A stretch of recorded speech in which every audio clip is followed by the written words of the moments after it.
दक्षिण 24 परगना के diamond harbour से एक बेहद ही चौंकाने वाली खबर सामने आई है। मिट्टी की खुदाई के दौरान करोड़ों रुपए की दवाइयों का जखीरा मिलने से पूरे इलाके में हड़कंप मच गया है।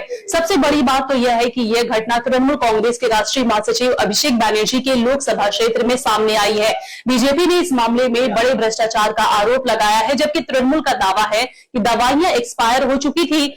आखिर जमीन के नीचे इतनी बड़ी मात्रा में दवाइयां क्यों दबाई गई हैं?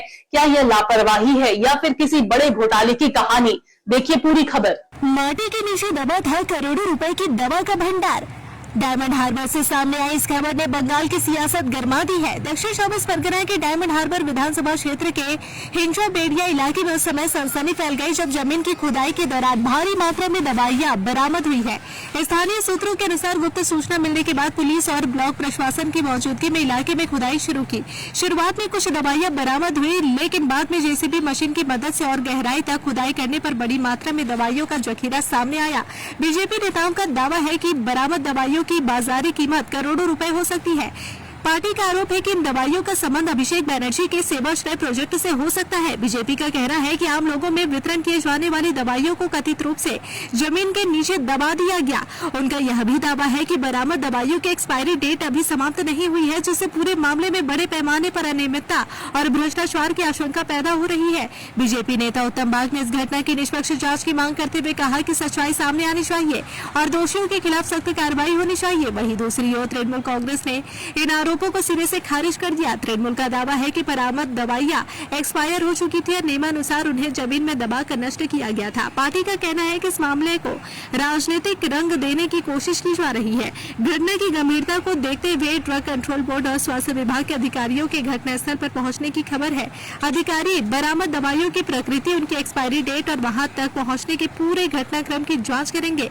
फिलहाल पारुलिया कोस्टल थाना पुलिस ने मामले की जांच शुरू कर दी है। अब सबकी नजर इस बात पर टिकी है कि जांच में क्या सामने आता है। क्या यह महज एक्सपायर्ड दवाइयों के निपटान का मामला है या फिर इसके पीछे छिपा है करोड़ों रुपए के दवा घोटाले का कोई बड़ा सच? इसका जवाब आने वाली जांच रिपोर्ट ही देगा। সেটা আমরা বলবো না, যেখানে পুলিশ ইন্সপেক্টর নিজে ছিলেন এবং ওষুধ ডিপার্টমেন্ট থেকে কিছু মানুষ গিয়েছিল, তারা দেখেছে এক্সপায়ার কিনা এবং প্রত্যেকটা ওষুধের আপনারা ডেট তুলে আমাদের ছেলেরা দেখেছে, ওখানকার গ্রামবাসীরা নিজেরা দেখেছে ওখানে কি ওষুধ ছিল। কমসে কম 1 থেকে 2 বছর পর্যন্ত যেসব ওষুধের এক্সপায়ার ডেট আছে সেই রকম ওষুধের দেখা গেছে। আর ওখানে সবচেয়ে বড় কথা, আপনারা ভেবে দেখুন সেবাশ্রয়ের যেসব ওষুধ বা আরো আনুষঙ্গিক জিনিসপত্র ছিল, সেই জিনিসপত্রগুলোকে খুঁজে দেখতে পেলে আপনারা বুঝতে পারবেন যে কতটা গুরুত্বপূর্ণ জিনিসপত্র।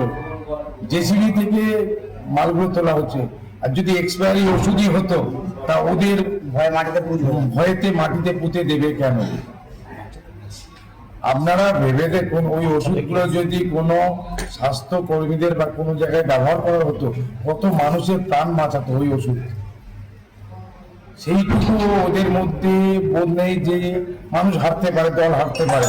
তো সেই দল হারার পরে ওই ওষুধগুলো যদি কোনো স্বাস্থ্য কেন্দ্রে দিয়ে দেওয়া হতো, মনে মানুষের প্রাণ বাঁচত না। ওরা চায় মানুষের কোনোদিন ভালো না হোক।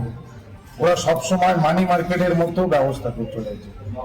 সেই ব্যবস্থাতে কি বলবো, কোনো মানুষকে উপকার করা যেতে পারে এরকম কোনো চিন্তা ভাবনা নেই।